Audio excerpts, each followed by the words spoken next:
Hey, Lordy, look at the time. Okay, M-PWRD. let's kick this off. This is the first episode of the M-PWRD Podcast, which is going to be hosted by myself. So instead of having a guest every so often, we're going to do one of these, basically answering a few Q&As, questions that people have asked through our Instagram, and then some questions that the team have. So if people do have questions, you can leave them below, or when we do a Instagram post asking for questions, then please feel free to jump on there. So yeah, we're just going to kick it off. If you never see another one of these after this, it's because it went terribly. So yeah, let's go from there. So who's got some questions? What were some of the questions? Yeah. Why is e-learning more popular than ever? I think the pandemic really kicked off the whole e-learning kind of move. Well, obviously e-learning was happening before, but I think the pandemic really changed people's mindset towards doing anything on their computer, really. I mean, before the pandemic, people would just not do things if they included technology. So they would just not order like kind of shopping online. They wouldn't do a variety of things online. They would kind of opt against that. Obviously, for the past couple of years, if you've ever tried to ring a company, they always try and redirect you to their website or redirect you to be able to do it online, because obviously automation is the way that businesses want to go because it drives kind of higher profits. So in the past couple of in the pandemic in particular, the majority of things went online. You know, you couldn't go into places, you couldn't go shopping in a lot of scenarios. So as a result, people got better at doing things online, and obviously that carried over to learning. So people weren't able to go into schools, people weren't able to go and do additional courses, they weren't able to go to learning workshops. So as a result, they were kind of forced to go online, and then everybody got used to it. You know, before the pandemic, nobody would do like many Teams calls or anything like that because they prefer in-person meetings. But then because of being forced to do it due to the situation that we had globally, everybody got more used to it, and I think it's just carried on from there. Obviously, benefits to e-learning are it's more cost efficient, it's easily tailorable to different students. So as part of individual learning plans, you can tailor something very specifically if the modules are online, as opposed to being sat in a classroom with 30 other people who all have different levels of experience, they learn at different rates, they have different interests. It's very difficult to produce something that's going to captivate all of their attention, stretching and challenging the people at the top of the class whilst also engaging the people at the bottom of the class. So being able to put things online allows people to work at their own pace, and it also allows people to focus on what they're more interested in and kind of dig down that vertical. So yeah, I think they're the main kind of reasons that online learning has taken off so much. But then obviously, again, from a company standpoint, it's more economical to not have to bring people in. You don't have to pay rent. You don't have to get a minimum number of people in classrooms, and you can focus on the quality a lot more. So yeah, I think that online learning is only going in one direction, and that's up. And I think that people are getting more accustomed and adjusted to learning online as well. So they're actually getting the same, if not more, out of online learning as they would from in-person classroom learning. But I'm not biased, so. Okay. Here's a question from the people. The people are asking questions. Come on then. Is that your real hair? This is my real hair. Yes, I have dyed it many times. So if you've seen me on different platforms, it's probably been in multiple different fashions. But this is my real hair, not a wig. Is that the suggestion that this could be a wig? Yeah, it's not a wig. Keeping it natural. Okay. Here's another one.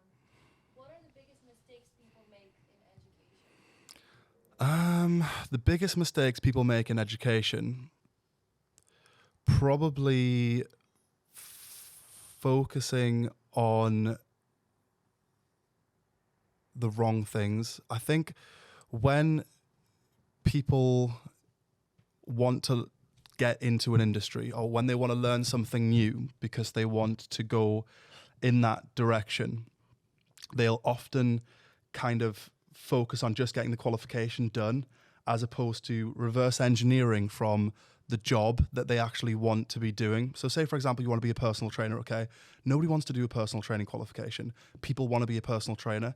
So look at the actual job, look at the end point, and reverse engineer from there and focus on the things that are going to bring you the most success in that. I think too many people get kind of bogged down in the passing the qualification element or getting through it or getting by it, whereas really you should be focusing on the things that you think you can that can be a strength of yours. Focus on those things and start, as you mean to go on, like mimic the things that you're going to be doing in real life in that education, in that environment. You know, it should be a test environment. You should see your learning and your education as a chance to get things wrong, try new things, work on different areas, explore what the actual job could be. Because, you know, most people are learning something because it's going to benefit them financially if they're going to get into that sort of industry or if they're going to do something like that. So, you know, keep that in mind, keep that present, and then you can always kind of refer back to it. So many people lose motivation because they lose sight of the target, especially if you're going to do a 4-year degree.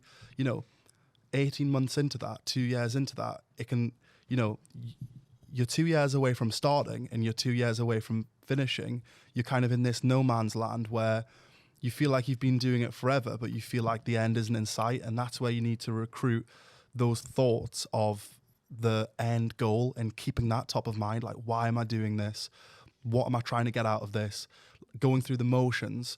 And I think that's why you get so many people who, you know, those people who come across as people are like, oh, well, they're really book smart, but then they didn't have any common sense or they couldn't apply it to the real world, is because they were focused too much on the actual logistics of the education and getting through that and not on focusing on the end goal. You know, that's why people become lifetime academics, where they go to university, get a master's degree, get a PhD, work in the university, and they just kind of in that cycle of learning, but without that real world experience to lend kind of nuance to the stuff that they're going over. So, you know, focus on why are you learning what you're learning and how are you going to apply that in the real world, and start trying to apply that as you go. I know that's kind of a scattergun answer, but yeah, it's a good question though. A bit of a follow-up question, I guess. Mm-hmm. How do you maintain a healthy work-life balance? How do you maintain a healthy work-life balance? You decide what's most important to you, and you focus on getting as much of that as you possibly can. You know, do everything that you want to at kind of full speed. You know, you don't necessarily have to have someone else's idea of a healthy work-life balance. It's all about putting it into perspective. If what's important to you is building a unicorn business, which is going to absolutely smash it and creating a legacy that's going to last generations after you're gone, then that needs to be your kind of first, second, and third priority. If that means that other things fall to the wayside, then that's fine. It doesn't have to be, you know, if I do X amount of this, then I need to do Y amount of that. It doesn't have to be a kind of balancing act. And things that are important to you can kind of change as you go. You know, you might decide that you want to focus fully on something for a couple of years, and then once you've achieved that and you've put yourself into a position, then you'll look more into balance. I think that people put too much pressure on kind of having this perfect symbiotic relationship between everything, where everything's in some sort of like, you know, perfect equilibrium, but that doesn't always work like that. Sometimes you've got to get obsessed. Sometimes you've got to go deep into the trenches and live there for a while and get comfortable in there. That can be balance. You know, finding the way to be comfortable being uncomfortable is a form of balance. And I think that's, you know, people don't talk about that enough. It's all about, oh, well, you know, you should work 3 days a week and then, you should do X, Y, and Z. My form of balance is that I train every morning without question. That's just what I do. I train every morning, and then I'll train 2 or 3 nights a week as well, doing something different. That's how I balance things out, so that I kind of meet my necessary requirements, because I like to stay active, so that I can get into the office and focus on things mentally, because I've put my body through things which allows my body to rest and then my mind to be active. And that's balance for me. So I think figure out what's important to you, and that's the key to finding balance, because you know what's important and you know how to focus on that and how to offset it with other things that you need to do. Okay, here's another question from people. The people want to know. What do the people want to know now? What's the first thing you think about when you wake up? Getting hydrated. That's a terrible answer, but that's the truth. Hydrated's the first thing I think about. As soon as I wake up, I'm like, I need to drink a litre of warm water. So all I can think about is getting downstairs, getting the kettle on, and having a litre of warm water. It's all I can think about until I've done that. But that's just like my complete habit. I've done that for 10 years. I couldn't do anything before I do that. It's not like I wake up thinking about, I try to stay off my phone. I try to stay off my phone for the first half an hour, just because I don't want to play roulette with myself first thing in the morning, opening my phone. Is there something that I need to sort out? Has something gone wrong? Is there something that I need to jump on? Has somebody messaged something? Am I going to see something great? Am I going to wake up to something amazing? I don't want to do that until I've done a few of the things that I do to kind of balance myself when I get up. So yeah, usually I'll get up, have some water, and then message my gym partner. I stay off like social media and everything like that. I'll go straight on, message my gym partner, tell him what time I'll be at the gym. And then, yeah, I usually don't go on social media or check emails or anything like that until I've finished my workout. So usually by until 7:30, I don't have anything. Get up at 5:45, water, pre-workout, creatine, train, social media, emails, that sort of stuff, breakfast. Yeah. What will be your final death row meal? My final death row meal. I thought about this the other day. It's difficult. It would have halloumi in it. I don't know, that's a tough one. It's like the last meal that you're going to eat. This is an unpopular opinion. If you're not from the UK, then you won't know what this is. If you're not from Newcastle, you probably won't know what this is. But probably a Sambuca pizza. That's people are gonna hate that. It's like a £6 pizza, but I love it. With probably a Sambuca's pizza, and then some halloumi and peri chips from Nando's. This probably couldn't be worse for most people, but yeah, that's it.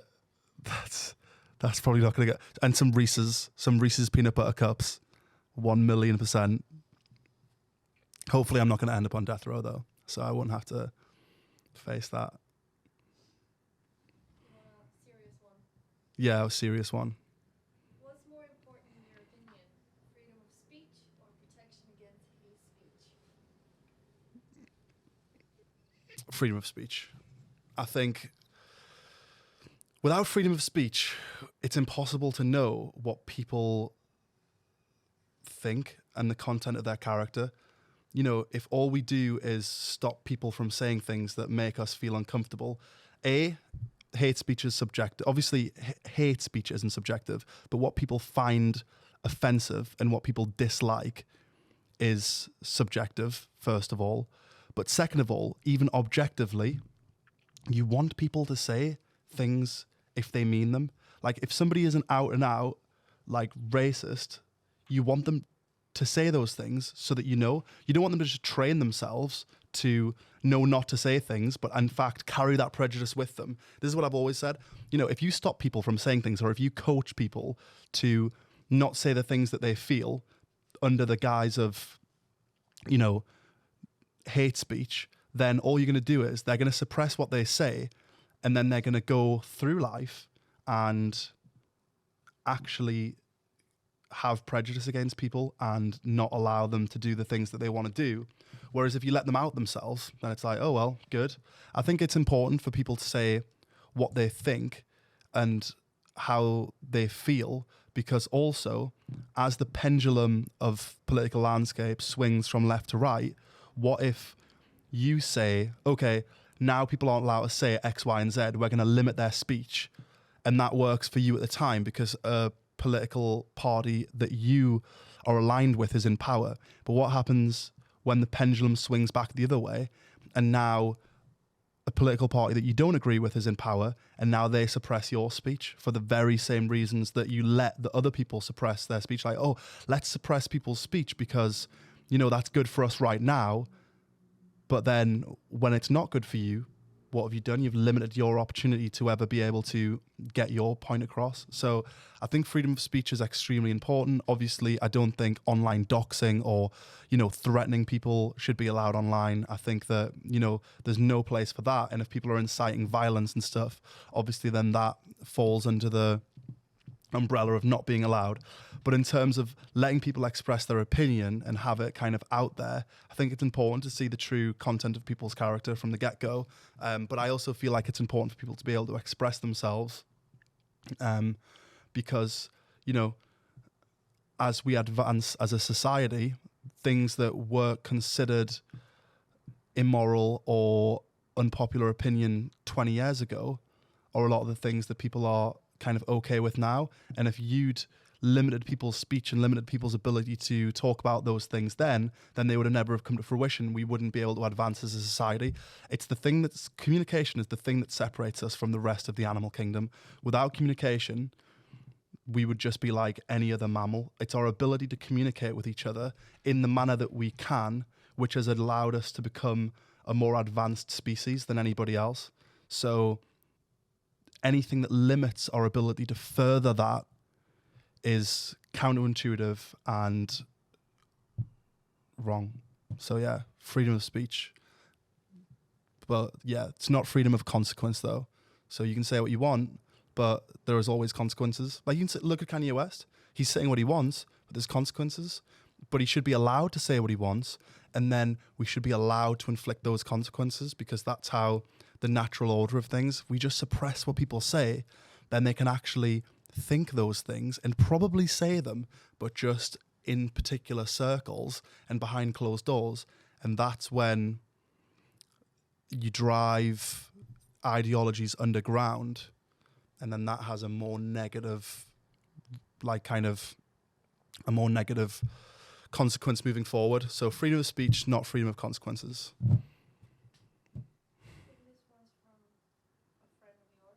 Well, okay, I'm worried. Am I a man or a mouse? Oh, it's a great question.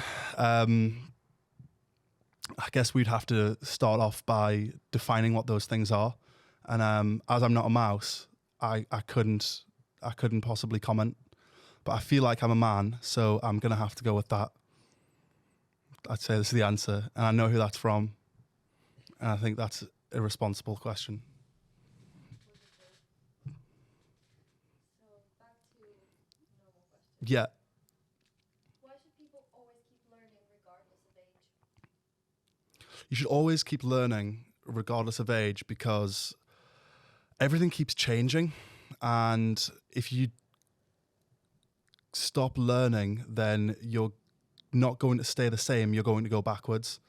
If the world continues to advance and you don't advance with it, then you're on this perpetual treadmill of advancement, and you will fall off of the back if you don't continue to keep up. From the business landscape standpoint, the way that we do things now is considerably different to the way that we did them 5 years ago, which is considerably different to the way we did them 10 years before that. And it continues like that. And if you're unwilling to continue moving forward and continue learning, then you're going to get left behind. So yeah, there's never really a good time to stop learning.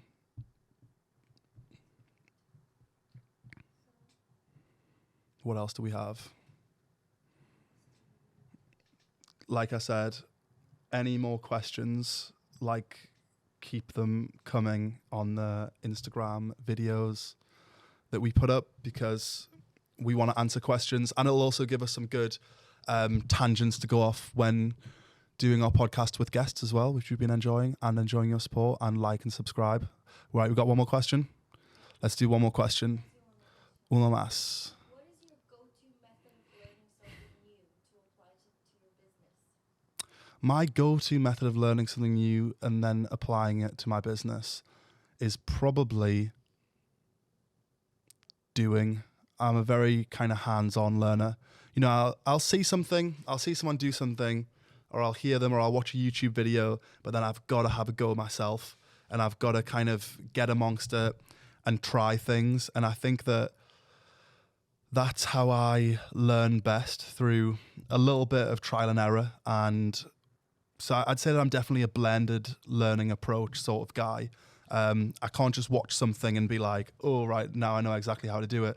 I have to kind of give it a go myself and get the team involved as well. I think getting the team involved is a massive important thing to me, because then we can bounce ideas around and we can lean on other people's experiences as well. So definitely just incorporating it into what we already do.